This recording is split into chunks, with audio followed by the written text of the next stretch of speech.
Hello， 大家好，我是麒麟。本期我们接着来讲《海贼王》系列第4篇《水之都》的故事。上篇我们说到，草帽海贼团在梦想家库里凯的帮助下，来到了云端之上的岛屿空岛。在这里，路飞打败了自称为神的艾尼路，帮助山迪亚人与天使族重归于好，并敲响了黄金钟。随后，他们返回了伟大航路，却遇上了海军大将青雉。在短暂的交锋中，路飞和罗宾都被秒杀，冻成了冰人。多亏了乔巴医术高明，才得以保命。梅利号也再一次扬帆起航。没过多久，他们竟然发现了一只会自由泳的青蛙横纲。路飞觉得好奇，跟了上去。追赶青蛙的他们险些撞上了在海面上航行的列车。躲避列车时，他们意外地来到了一个海上车站，认识了一个叫奇蒙尼的女孩以及可可罗婆婆。在他们的指引下，路飞一伙决定前往因造船技术而闻名世界的岛屿水之都。这里是最强的修理工、造船匠聚集的地方。他们想要找一个会修船的伙伴，好好修理一下已经破烂不堪的美丽号。于是，拿着可可罗婆婆给的地图和介绍信，草帽一伙即刻动身。很快，他们便来到了水之都。这是一个海上都市，充满了复杂的水道，平时出行都要靠一种名为布鲁的生物作为水上运输的交通工具。极致上岛探险的路飞、乌索普在娜美的要求下，一同前往了造船厂，找那位可可罗婆婆所说的冰山先生。随后，罗宾、乔巴和山治也纷纷下船，留下了索隆看家。可罗宾在遇到了一位自称是 CP9 的奇怪男人后，却神秘失踪了。再看路飞这边，在娜美的精心打算下，他们用从空岛带回的黄金换到了3亿贝利，带着钱来到了卡雷拉修船公司，遇到了跟乌索普有着一样长鼻子的工头卡库。在卡库这里，路飞了解到了他们要找的冰山先生不仅是卡雷拉公司的老板，还是这水之都的市长，同时掌管着海上列车。在得知路飞的来意后，卡库直接利用空中行走的能力飞去了梅利号身边查看船的情况。就在路飞一伙还在惊讶之时，冰山先生与他的秘书卡利法出现了。在娜美递上了介绍信后，冰山先生答应了他们维修美丽号。这时，乌索普却突然发现他们的2亿贝利被弗兰奇一家偷走了。好在卡雷拉公司的工头巴里和露西及时出手抢回了钱，并还给了他们。随后，冰山先生告诉了他们，弗兰奇一家是做给川解体的工作，副业是赏金猎人，所以有海贼进入这里，他们就会引起骚乱。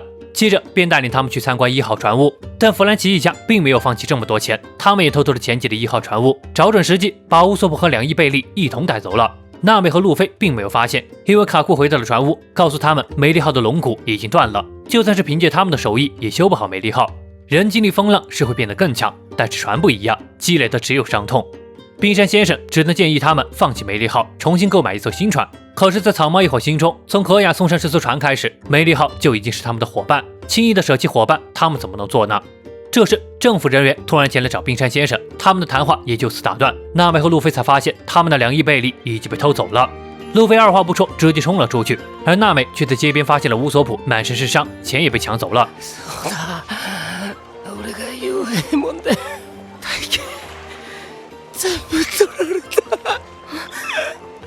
ナミ、みんなに合わせる顔がねえよ。僕ね。由于乌索普伤势太重，无法移动，娜美只能独自返回船上寻找帮手。可乌索普却趁机拖着重伤的身体来到了弗兰奇家里，要拿走因为他被抢走的那2亿贝利。结果仅仅是弗兰奇的小弟乌索普都招架不住，被打得毫无还手之力，被扔在了7号船坞边。等索隆一会来到街边上，发现乌索普已经不见了。顺着他的血迹，草帽一会才发现了被打晕在地的乌索普。面对自己的伙伴被人欺负，大伙都变得认真起来，决定硬闯弗兰奇的家。恰好弗兰奇并不在家，剩下的小喽啰们根本不是他们的对手，没一会儿就全军覆没了。但这还不够，为了报复弗兰奇，路飞炸了弗兰奇的家。废墟之上，路飞突然下定了决心。船だけどよ。決めたよ。ゴーイングメリー号とはここで別れよう。回到船上，乌索普总算是醒来了，而路飞也当着大家的面郑重说出了要换船的决定。虽然大家都很难过，但也都明白梅利号已经撑不住了，但乌索普却不同意。此刻的他本就因为弄丢2亿陷入自责，所以对他来说，梅利号不仅仅是可雅送给他们的礼物，丢弃梅利号也意味着弱小的自己有朝一日也会被抛弃，所以他爆发了，与路飞发生了激烈的争吵。路飞当然也深爱着梅利号，换船这个决定让路飞也很痛苦，只是作为船长，他必须下决定。所以面对乌索普刺激的话语，路飞生气了，张口就想让乌索普下船。但是这句话还没出口，就被山治一脚踢开。可乌索普却主动提出下船，并要与路飞决斗，来决定梅利号的归属。今夜10時、また俺はここへ戻ってくる。そしたらメリー号をかけて決闘だ。お前を倒してメリー号はもらっていく。それで俺とお前たちとの縁も終わりだ。于是，这对曾经出生入死的伙伴站在了对立面。这场战斗并没有出现预想中一边倒的情况，反而乌索普利用空打带回的贝类以及一些小手段占据了上风。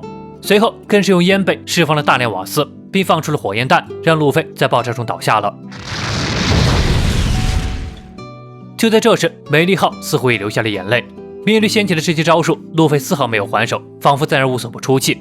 而现在，路飞站起了身，缓缓走向了乌索普，准备结束这场争斗。没想到乌索普却拿出了排击贝，吸收了路飞的攻击，反弹回去，让路飞受了重伤。乌索普也因为排击贝的副作用伤了手臂。此时，路飞似乎下定了决心，一拳捶向了乌索普。在路飞的这招橡胶子弹下，乌索普倒下了。バカ野郎！お前が俺に勝てるわけねえだろうが！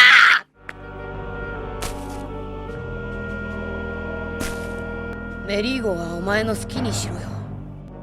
新しい船を手に入れて、この先の海へ俺たちは進む。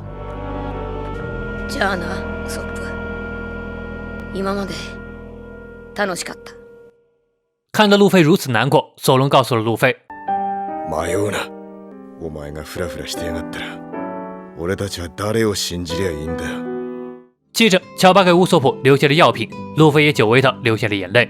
而倒在地上的乌索普也早就泪流满面。离别对于每个人来说都非常痛苦。就这样，乌索普真的离开了草帽海贼团，这一夜注定无眠。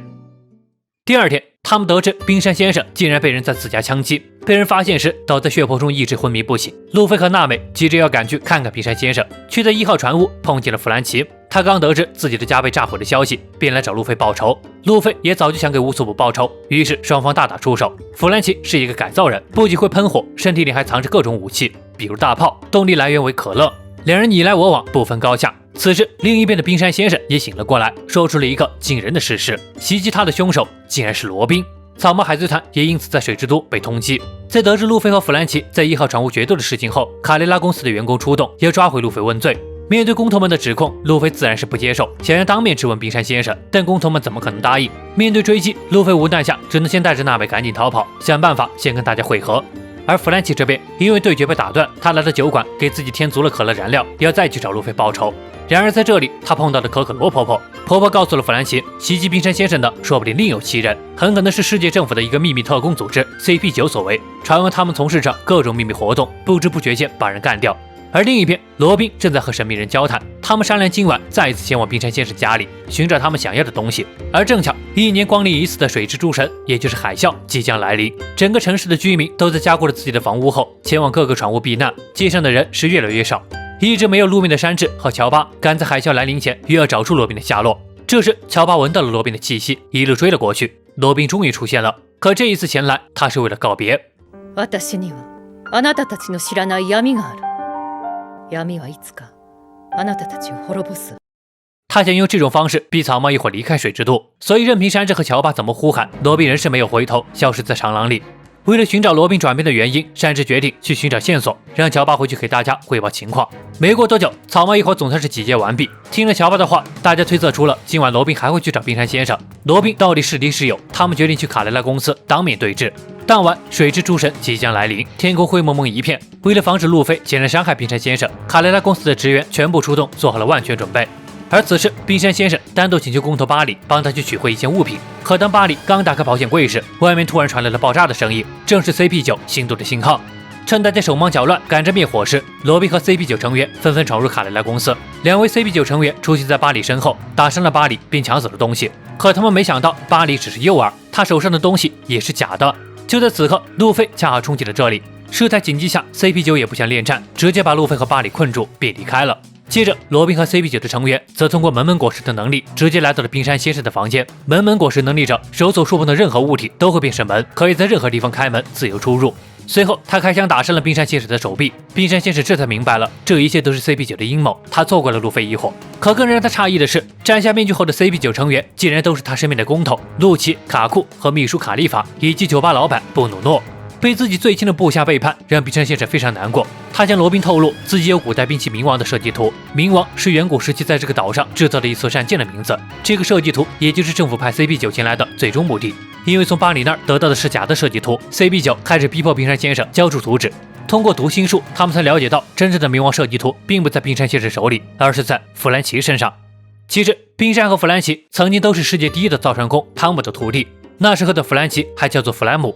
小时候，他被丢弃在水之都，汤姆看他小小年纪就拥有制造大炮武器的天赋，将他收养，并在其手底下工作。没过多久，汤姆就因为曾给海贼王罗杰造船，被送上法庭，差点处死。幸好汤姆此刻设计出了海上列车的图纸，才让他将功补过。审判长决定给他机会，等他完成海上列车后再进行判决。10几年过去了，汤姆果然造出了伟大的海上列车。这辆列车让水之都再次繁荣起来。可在此刻，政府 CP5 的领头斯潘达姆找上门来，向汤姆索要古代兵器的设计图。汤姆当然不可能交给他，预感到自己或许会有危险，他把设计图交给了冰山。果然没过多久，斯潘达姆偷偷利用弗兰奇造的战舰向司法船发起了袭击，接着把罪名嫁祸给了汤姆师徒3人，让他们3人再次被捕，以此来威胁汤姆交出冥王的设计图。弗兰奇不愿承认这些导致他们被抓的船是自己的作品。汤姆听完非常气愤，挣脱了铁链，给了弗兰奇一拳。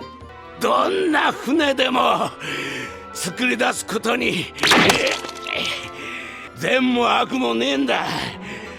生み出した船が誰を傷つけようと世界を滅ぼそうとも生みの親だけはそいつを愛さなくちゃならねえ。船を責めるな。作った船に男はどんと胸を張れ。接着，汤姆为了救2个徒弟，主动承认自己的罪行。わしはロジャーという男に力を貸したことをどーんと誇りに思ってる。就这样，汤姆被带上了开往司法岛的海上列车。为了救下汤姆，弗兰奇不惜用身体抵挡海上烈士的行驶。トムさんを返せ！俺の目標はやっぱりあんただから。帰ってきてまた教えてほしいんだ。俺もいつか夢の船を作りてえから。世界の果ての未知の波でもドーンと胸張って乗り越えていく夢の船よ。弗兰奇被撞成重伤，幸运的是，他利用附近一艘飞船上大量的钢铁，经过自己的改造，成为了以可乐为燃料的改造人。可汤姆还是永远的离开了。4年后，弗兰奇和冰山再度见面，冰山将世界政府一直想要的古代兵器冥王设计图托付给了他，并要求他离开水之都，并且舍弃自己的本名。但弗兰奇因为热爱水之都，拒绝了离开。之后，他便以弗兰奇这个名字继续生活在岛上。因为自己造的战舰伤害了恩师，这是弗兰奇心中留下的阴影。于是他再也没有造船，而是开始了以拆船为职业的弗兰奇家族。回到现在，路飞因为橡胶人的特质，总算是得救了。与巴里冲进了冰山先生的房间，索伦等人也从正面进攻到了这里。巴里看见自己昔日的伙伴就是伤害冰山先生的人，沉不住气发起了进攻。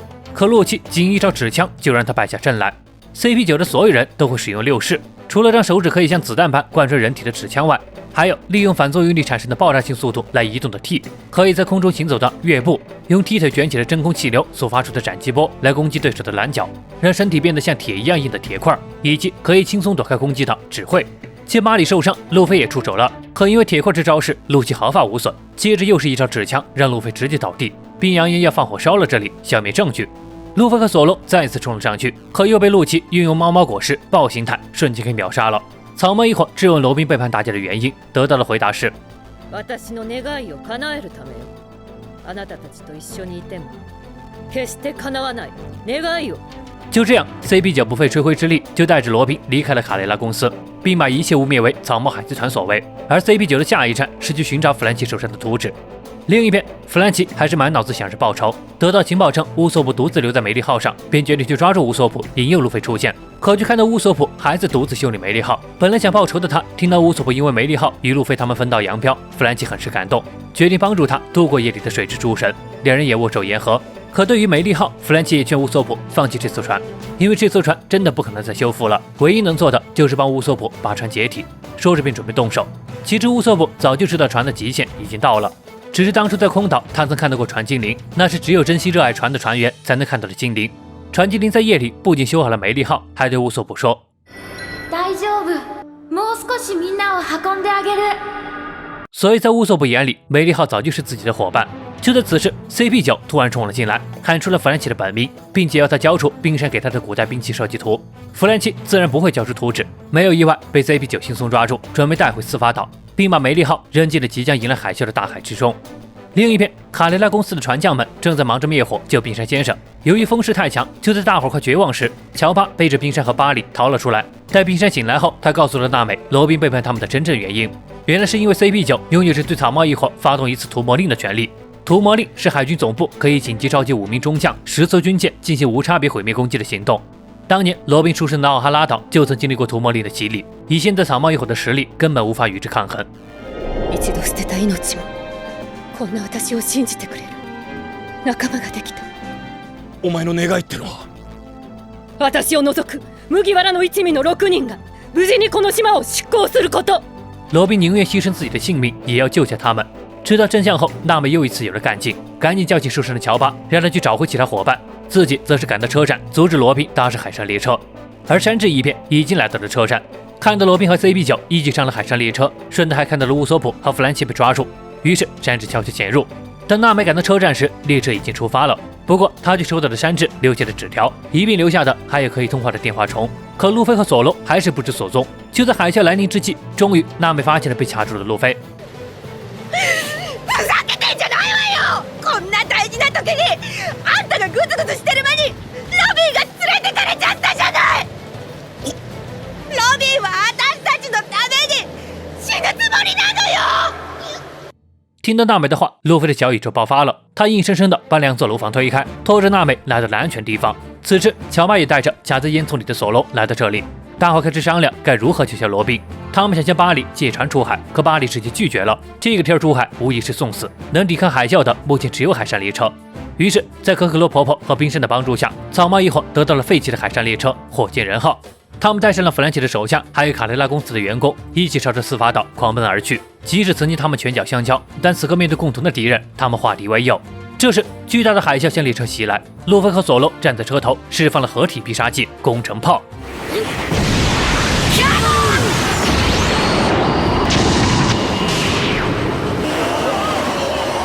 这一车帮助他们成功穿过了海啸。而另一边的车厢里，山治遇到了拳击高手杰利。他是车尾第7节车厢的领导，然而仅仅一招，杰里就摆下阵来。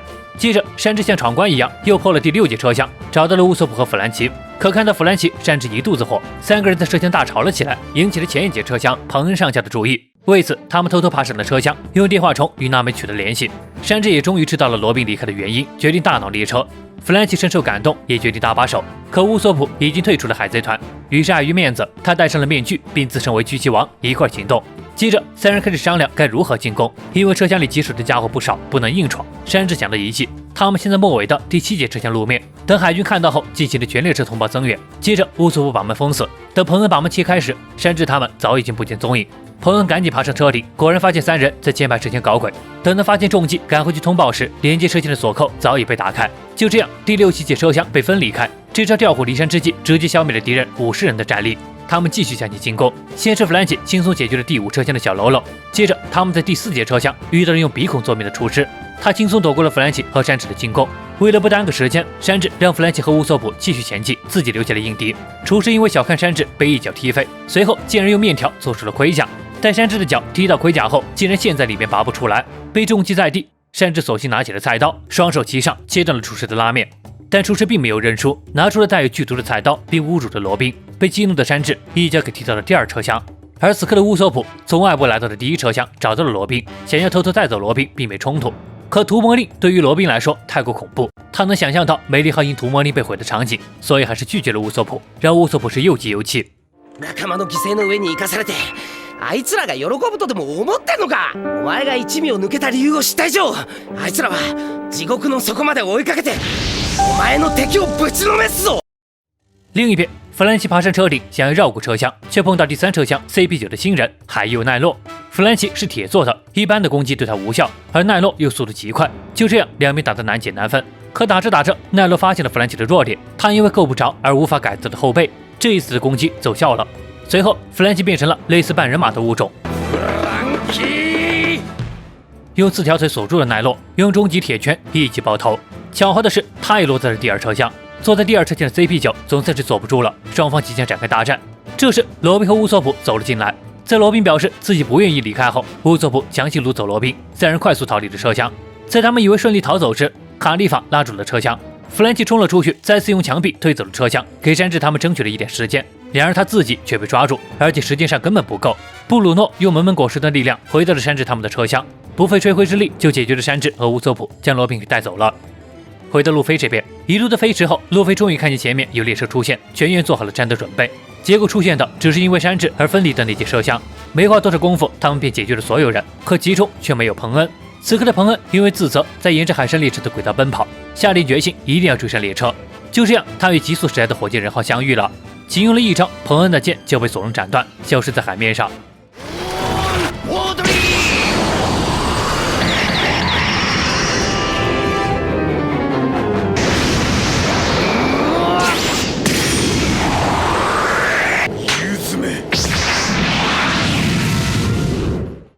继续航行了一段时间后，他们又碰上了那只会自由泳的青蛙横纲。